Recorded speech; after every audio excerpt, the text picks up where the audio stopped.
Bismillahirrahmanirrahim. Assalamualaikum warahmatullahi wabarakatuh.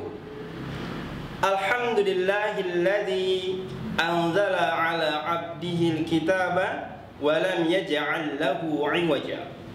Allahumma shalli ala sayyidina Muhammad wa ala alihi wa sahbihi wa man tabi'ahum bi ihsanin ila yaumiddin.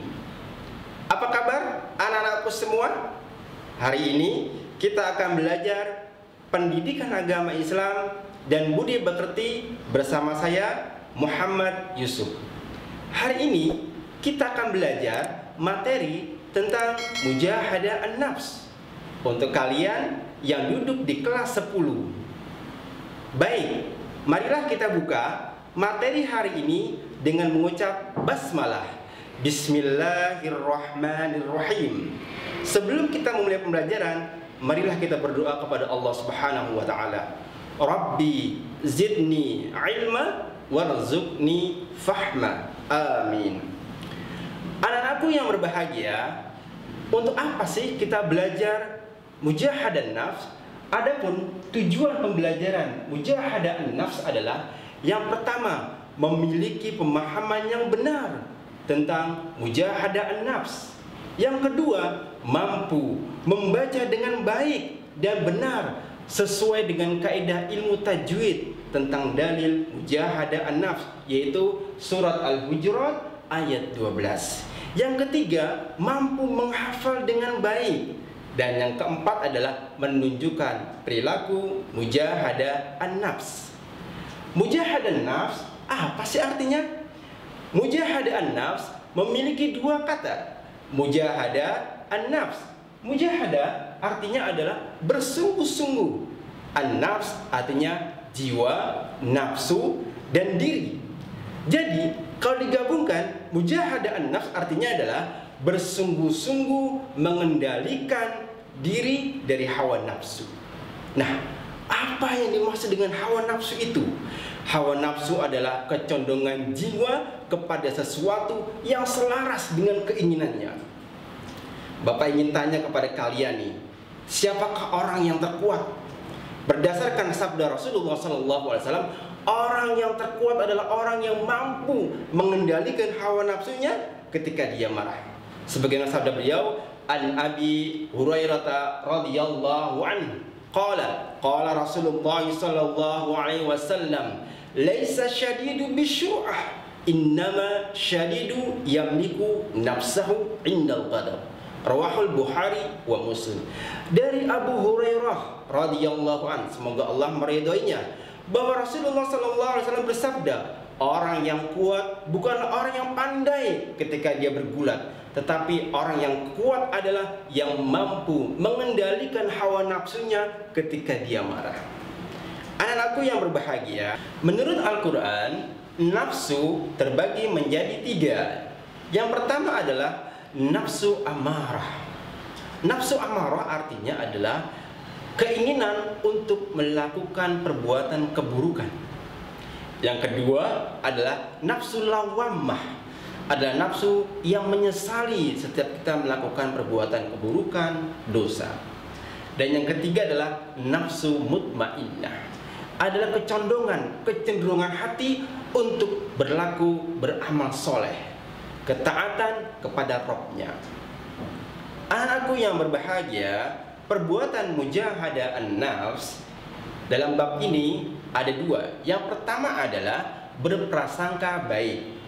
Yang kedua adalah ukhuwah. Pada materi hari ini kita akan membahas tentang mujahadah an-nafs, berprasangka baik. Allah berfirman di dalam surat Al-Hujurat ayat 12, yang artinya, wahai orang-orang yang beriman, jauhilah kebanyakan dari kalian sangkaan, karena sesungguhnya sebagian dari sangkaan itu adalah dosa.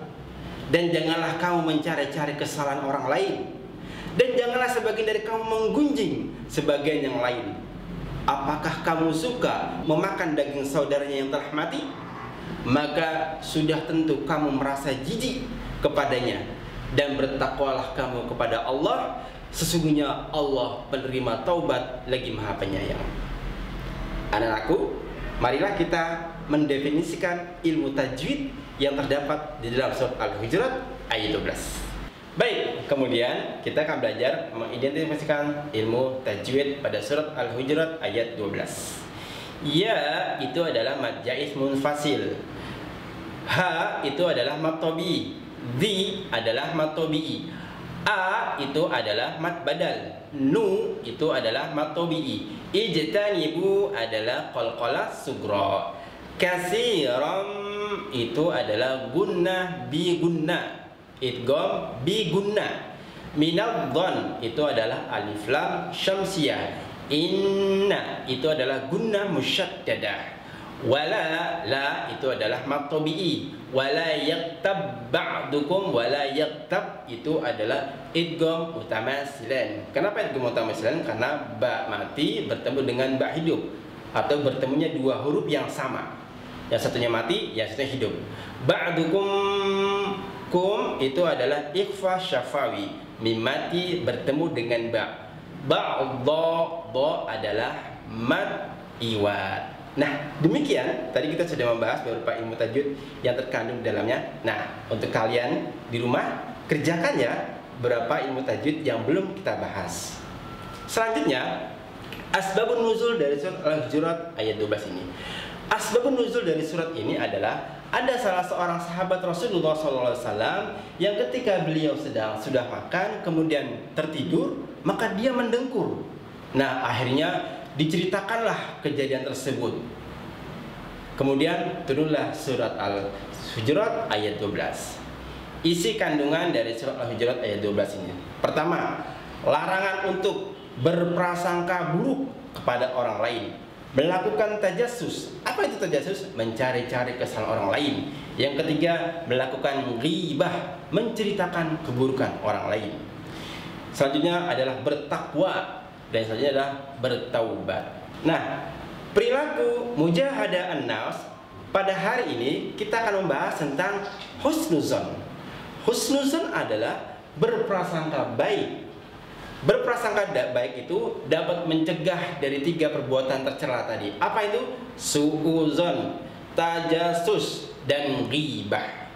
Husnuzon terbagi menjadi 3. Yang pertama, husnuzon kepada Allah dalam bertakwa, berdoa, berikhtiar, dan bertawakal. Yang kedua adalah husnuzon kepada orang lain. Dan yang ketiga adalah husnuzon kepada diri sendiri. Hikmah dari pelajaran husnuzon adalah pertama, bersikap optimis dalam menghadapi kehidupan. Percaya diri, tidak mudah putus asa ketika menghadapi kegagalan. Ridha kepada takdir Allah Subhanahu wa taala. Nah, bagaimana kita menerapkan perilaku husnuzon dalam kehidupan kita sehari-hari? Yang pertama, kepada Allah kita harus berhusnuzon. Apa itu? Senantiasa yakin bahwa takdir Allah yang terbaik bagi hambanya. Yang kedua, senantiasa bersyukur atas nikmat-nikmat yang telah diberikan kepada hambanya. Yang ketiga, bersikap tawakal, sabar, dan ikhlas.